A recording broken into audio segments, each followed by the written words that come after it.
threshold.aero, and their tent is just adjacent to the public information tent in front of the tower. Very well mentioned, and let's just look ahead for the next hour or so in the flying programme. Next item, already calling up on frequency, will be from the... It's something, I mean, the Mark III was in service for 30 years. Yeah. A lot of display teams on the Jet Provost, beginning on the Mark I with a Central Flying School team in 1958, and there were many others to come on different products of Jet Provost. Now this one of the many privately owned jets.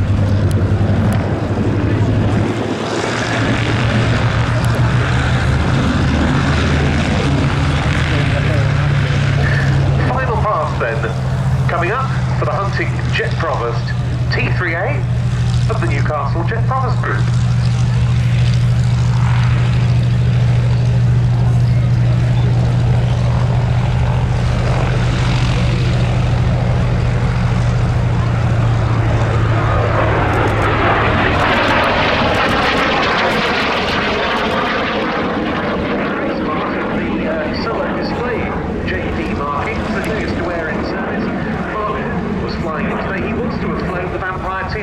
But sadly that's had to pull out for technical reasons, so this one of the late additions to replace those items that we've lost. Today the Royal Air Force is recruiting for multiple rewarding and demanding professions and has an exciting future ahead of it with the continued development of our combat and maritime patrol aircraft and UK Space Command. They will soon be joined by the introduction of our airborne early warning aircraft, the E-7 Wedgetail, and new remotely piloted capabilities with the Protector.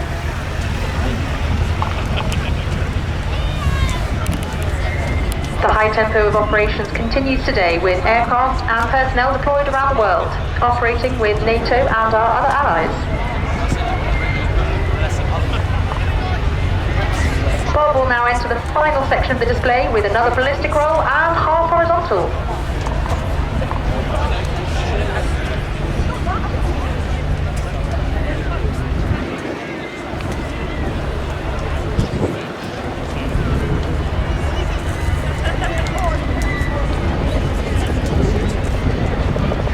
I would like to take this moment to thank our sponsors today.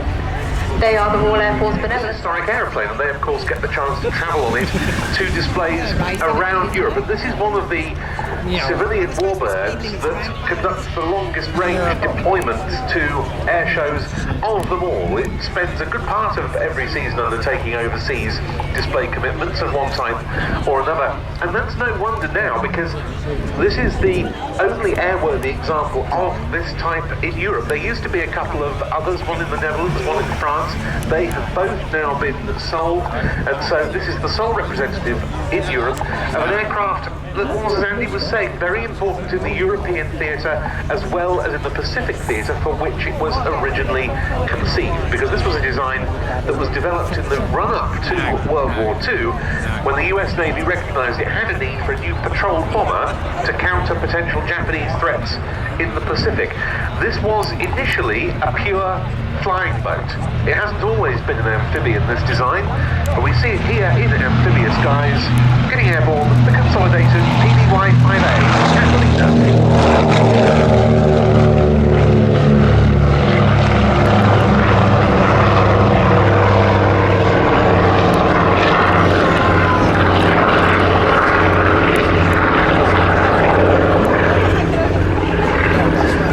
See on that takeoff, the aircraft not using half the runway almost, because of course operating off the surface of the sea, a lot of friction initially, so very powerful aircraft, a very high power to weight ratio to enable it to unstick from fairly choppy seas.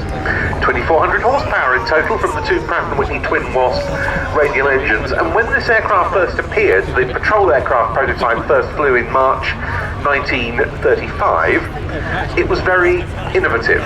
That big wing is what's known as a wet wing, which means it incorporates fuel tankage, and that leads to a big weight saving as well as very clean lines, because obviously were the fuel to be housed in other parts of the aircraft, elsewhere the design would have to be that much more bulbous in order to take in the fuel tankage there. Having it in the wing brought a big benefit in terms of making this a low drag aircraft, and you can see now the wingtip floats that would come down for opposition on the for operation, I should say, on the water, and which we should see demonstrated in this display, are retractable, so they're now in the up position.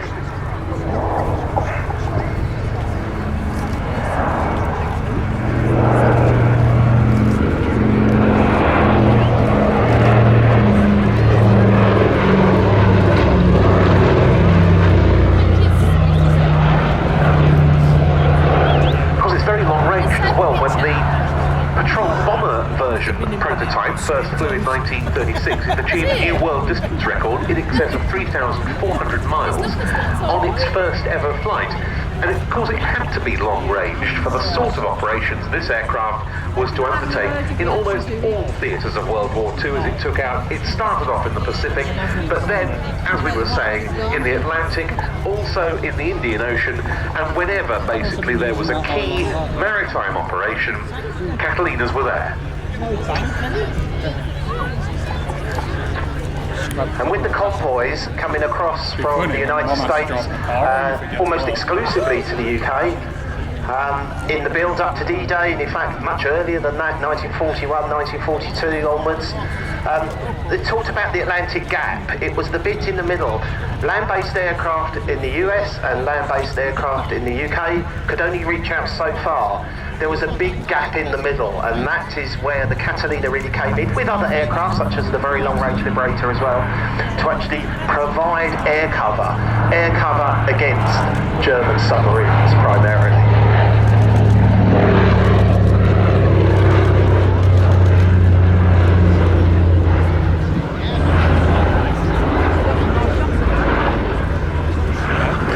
Came into RAF service with squadrons based in Northern Ireland in 1941, and their first big success was in connection with the hunt for the German battleship Bismarck that May. It was a number 209 squadron Catalina that located the ship off Brest on the French coast, and despite gunfire from the Bismarck, the ship was shadowed by that Catalina and one from number 240 Squadron until naval vessels were back in the vicinity, including HMS Ark Royal, whose ferry Swordfish delivered the final crucial blow.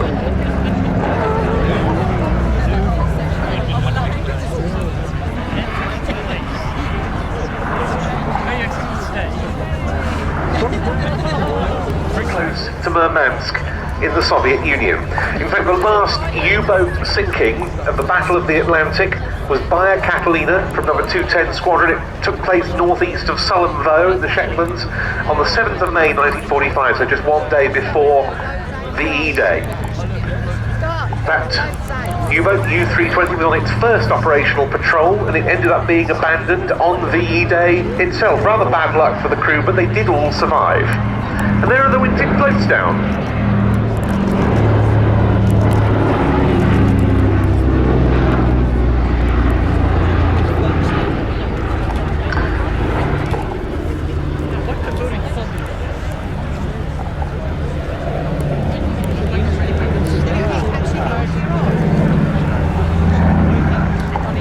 Earlier, the fact that one of the themes of this display is the 100th anniversary of what became the Royal Auxiliary Air Force, but it wasn't the only reserve component, was it, Andy? There was also the RAF Volunteer Reserve. Indeed, yes. And of course this aircraft has a big link with that. Yes, because two Catalina pilots who were assigned to RAF Coastal Command during World War II were awarded the Victoria Cross, in both cases 80 years ago this year, in 1944.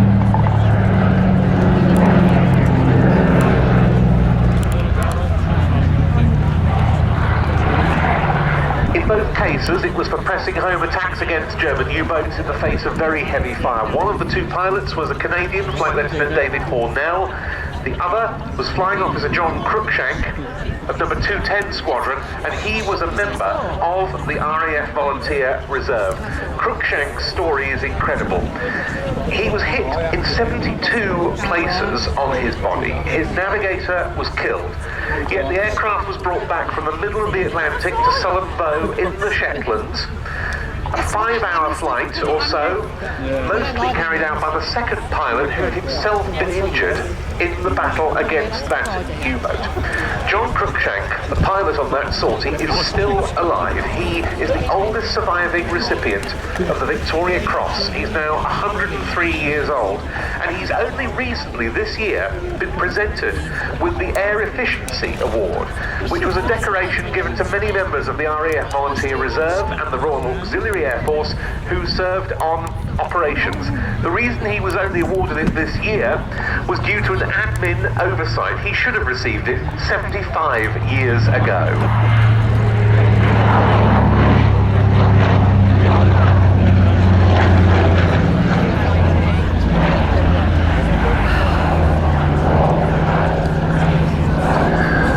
In fact, talking to some of the crew this morning, they are going to visit him next week. How lovely.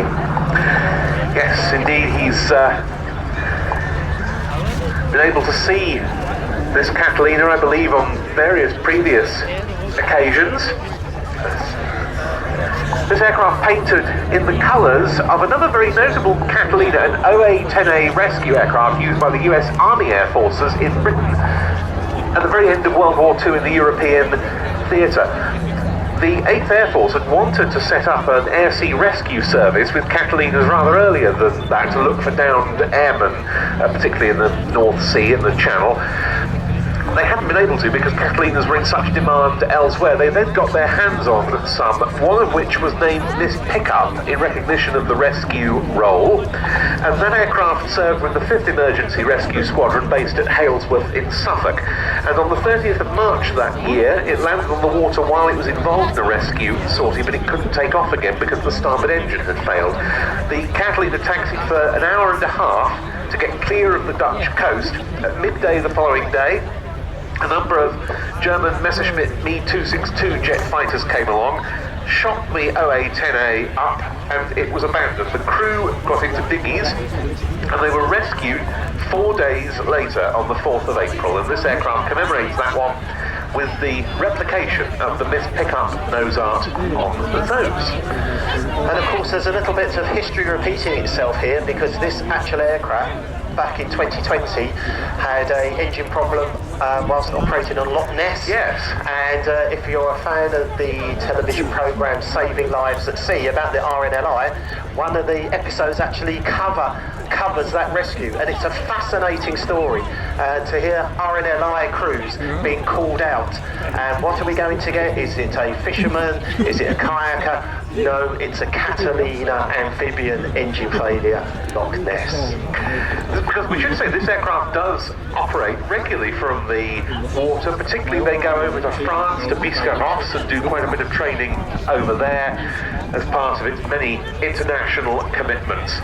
Coming into land then, the Consolidated PBY-5A Catalina from plain sailing at Duxford. The crew today headed by an Irishman as captain, Angelo Cunningham. Long-time supporter of air shows, used to be a flying display director himself in Ireland, and a display pilot on various other times. Very experienced commercial pilot, flying instructor, who's now one of the shareholder pilots of plain sailing. And Philip Pettit was the co-pilot, who's just himself upgraded to captain. There's an interesting contrast actually, because in the museum here is an ex-Royal Danish Air Force PBY-5A. Again, the aircraft from number 29 Squadron based at Royal Air Force Coningsby, which is the squadron that trains the RF pilots to fly the Typhoon, look right. So many other airborne operations were assembled at this very airfield.